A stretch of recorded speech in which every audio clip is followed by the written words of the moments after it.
السلام علیکم فرینڈس، مجھے امید ہے کہ آپ سب لوگ بالکل خیریت سے ہوں گے۔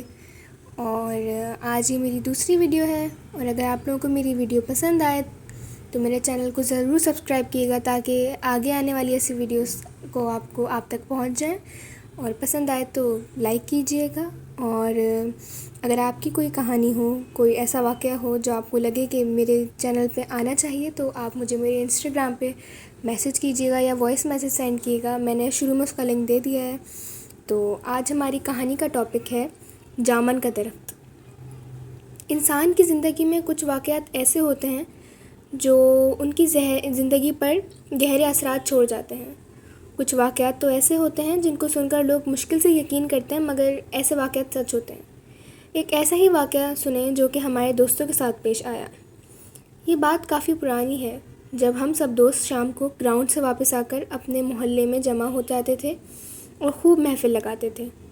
ایک دن ہم رات کا کھانا کھا کر گھر سے باہر نکلے تو دوستوں نے بولا، آج جمعرات ہے اور آج جن بھوت اور چڑیلوں کا دن ہے۔ جن بھوتوں پہ میں یقین نہیں رکھتا تھا، پر کیونکہ میں نے کبھی ان کا آمنا سامنا نہیں کیا تھا، تو میں اس کی بات سن کر ہنس دیا۔ اس نے میری طرف غصے سے دیکھا اور بولا، یہ جو گاؤں سے باہر کھیتوں میں جامن کا درخت ہے، اس پہ آج جن بھوت آئیں گے۔ اگر نہیں یقین تو سب میرے ساتھ چل کے دیکھ لو۔ ہم سب نے حامی بھر لی اور اس کے ساتھ چلنے کو تیار ہو گئے۔ میں اس دوست کا نام بتاتا چلوں، یہاں اس کا نام ندیم تھا، اور وہ اکثر رات کو اکیلا کھیتوں میں گھومتا رہتا تھا۔ اس لیے اس پہ کچھ دوستوں نے یقین بھی کر لیا اور ہم نے یقین نہیں کیا۔ ہم 5 دوست تھے، جس کے نام تھا عابد، ناصر، ساجد، مدثر اور ندیم۔ جیسے ہی عشاء کی اذان ہوئی، ہم نکل پڑے اس کے ساتھ کھیتوں میں جن بھوت دیکھنے کا۔ رات کافی گہری ہوئی چلی جا رہی تھی تو ڈر بھی لگ رہا تھا۔ ابھی ہمیں چلتے ہوئے 10-15 ہی منٹ گزرے تھے، ایک کھیت سے بکری کے چھوٹے بچے کی آواز آنے لگی۔ عابد نے بولا، رکو، یہاں آپ پاس سے کسی جانور کی آواز آ رہی ہے۔ سب رک گئے اور خاموشی سے آواز سننے کا انتظار کرنے لگے۔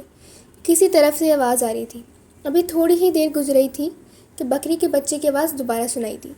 ندیم نے بولا، آواز اس طرف سے آ رہی ہے، جو 2-4 کھیت چھوڑ کر ایک اور کھیت تھا وہاں پہ۔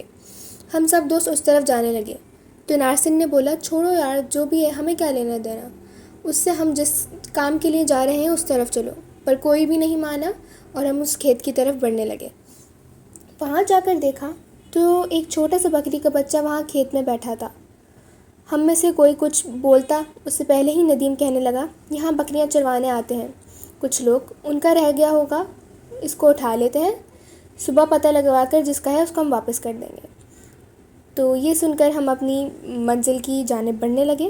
رات کافی گہری ہوئی چلی جا رہی تھی اور ہمارے ڈر میں مزید اضافہ ہوتا جا رہا تھا۔ مدثر نے بولا، یار ہم لوگوں کو واپس چلے جانا چاہیے، آگے مجھے خطرہ لگ رہا ہے۔ لیکن سب ہنسنے لگے اور اس کو ڈرپوک کہنے لگے۔ خیر وہ بھی ہمارے ساتھ خاموشی کے ساتھ چلتا رہا۔ پھر راستے میں ہمیں سیٹی کی آواز آنا شروع ہو گئی۔ سب رک گئے اور ایک دوسرے کی طرف دیکھنے لگے۔ ڈر سب کے چہرے سے صاف نظر آ رہا تھا۔ اس جامن کے درخت کی طرف ہم بڑھنے لگے۔ ابھی تھوڑی ہی دیر گزری تھی کہ اس درخت سے تھوڑا ہٹ کر پیچھے بیٹھ گئے۔ ہم وہاں پہنچ چکے تھے۔ سب سے پہلے تو مدثر نے بولا، اس بکری کے گلے میں کوئی رسی وغیرہ ڈال دو تاکہ یہ کہیں ادھر ادھر نہ ہو جائے۔ تو ہم سب رسی ڈھونڈنے لگ گئے۔ جلدی سے ہمیں ایک چھوٹی سی رسی ملی۔ ہم نے اس کو اس کے گلے میں ڈال دیا اور ناصر نے رسی پکڑ لی۔ ہم جامن کے درخت کی طرف بیٹھے تھے۔ 10-15 منٹ ہی گزرے تھے کہ اس جامن کے درخت کے اوپر سے ایک باریک سی لائٹ نظر آنا شروع ہو گئی، لال رنگ کی۔ وہ لائٹ اتنی باریک تھی اور اتنی تیز تھی کہ یہاں بتانا مشکل ہے۔ وہ لائٹ کبھی درخت پہ جاتی، کبھی درخت سے نیچے آتی۔ ہمارا خوف کے مارے برا حال ہو رہا تھا اور ساتھ ہی پراسرار آوازیں آنا شروع ہو گئیں۔ ہم سب نے اونچی آواز میں ورد کرنا شروع کر دیا اور کچھ دوست وہاں سے بھاگنے کے لیے تیار تھے، لیکن ہم نے روک رکھا تھا ان کو۔ پھر سب نے ہی محسوس کیا کہ لائٹ اب ہماری طرف بڑھ رہی تھی اور اتنی سپیڈ سے سب وہاں سے الٹے پاؤں دوڑے اور ہمارے پیچھے اتنی خوفناک آوازیں بلند ہو رہی تھیں، بس یہی محسوس ہو رہا تھا جیسے وہ ہمیں نقصان پہنچا سکتی ہیں۔ ہم نے ہمت نہ ہاری اور بھاگتے رہے، سب ورد کرتے رہے اور واپس گاؤں آ کر سانس لیا۔ جب ہم گاؤں کی حدود میں پہنچ گئے تو مدثر ناصر کی طرف دیکھا اور پوچھا، آپ کے پاس بکری کا بچہ تھا، وہ کہاں ہے؟ اس نے اپنے ہاتھ کی طرف دیکھا تو اس کے ہاتھ میں صرف رسی تھی۔ اس نے بولا بچہ کدھر گیا؟ اس کو کچھ معلوم نہیں تھا۔ جب ہم وہاں سے دوڑے تو وہ بکری کا بچہ وہیں ہمارے ساتھ نہیں تھا، صرف یہ رسی ہی تھی۔ کیا وہ سچ میں بکری کا بچہ تھا یا کوئی اور مخلوق تھی؟ سب دوستوں نے کہا جو بھی تھا ہم صبح وہاں جا کر ضرور دیکھیں گے۔ جب صبح ہوئی تو کوئی بھی وہاں جانے کو تیار نہیں تھا سوائے ندیم اور مدثر کے۔ وہ دونوں کھیتوں میں چلے گئے اور اس جگہ گئے تو انہوں نے وہاں بکری کے بچے کو مرا ہوا پایا، جو جامن کے درخت کے بالکل قریب ہی پڑا تھا۔ اس کی تو صرف ہڈیاں ہی ہڈیاں نظر آ رہی تھیں۔ اس بکری کے بچے پہ گوشت کا کوئی نام و نشان نہیں تھا۔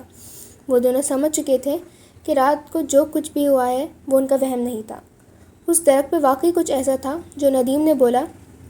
اس کے بعد وہ واپس وہاں پہ کبھی نہیں گئے اور رات کے ٹائم انہوں نے باہر گھومنے سے توبہ کر لی۔ آپ سب لوگوں سے بھی گزارش ہے کہ زیادہ رات کے وقت باہر نہیں نکلا کریں۔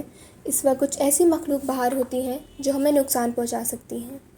اگر آپ کو میری ویڈیو پسند آئی ہو تو مجھے کامنٹ کر کے ضرور بتائیے گا، اور چلیں اللہ حافظ۔